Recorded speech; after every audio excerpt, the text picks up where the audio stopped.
Abraham அந்த இடத்துக்கு யெகோவா ஈரே என்று பெயரிட்டான். யெகோவா ஈரேன்னு என்ன அர்த்தம்? கர்த்தர் பார்த்துக்குவார். அல்லேலூயா. யார் பார்த்துக்குவா? கர்த்தர் பார்த்துக் கொள்வார். அப்படின்னு அதுக்கு இன்னொரு அர்த்தம் என்ன? ஆண்டவர் கொடுப்பார். அல்லேலூயா. தேவன் தேவைகளை சந்திப்பார். அல்லேலூயா. ஆங்கிலத்துல NIV பைபிள்ல படிக்கும் பொழுது he named it that place Jehovah Jireh, the Lord will provide. அல்லேலூயா. தேவன் கொடுக்க வல்லவராய் இருக்கிறார். தேவன் சந்திக்க வல்லவராய் இருக்கிறார். அல்லேலூயா. ஆமென். கொடுக்கிறதுனாலே நம்ம எதை நினைச்சுக்கிறோம்?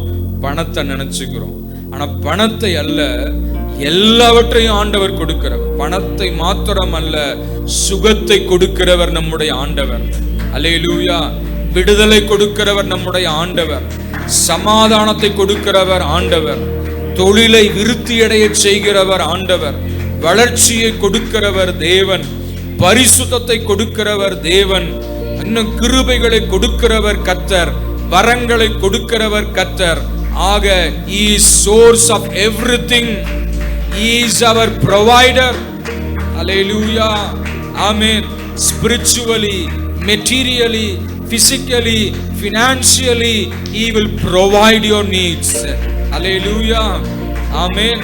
ஆண்டவர் சரீர தேவைகளை சந்திப்பார், பொருளாதாரத்தை சந்திப்பார், ஆவிக்குரிய தேவைகளை சந்திப்பார். எல்லாவற்றையும் ஆண்டவர் நமக்கு கொடுக்க வல்லவராய் இருக்கிறார். ஏனென்றால் அவர் சர்வ வல்லவர்.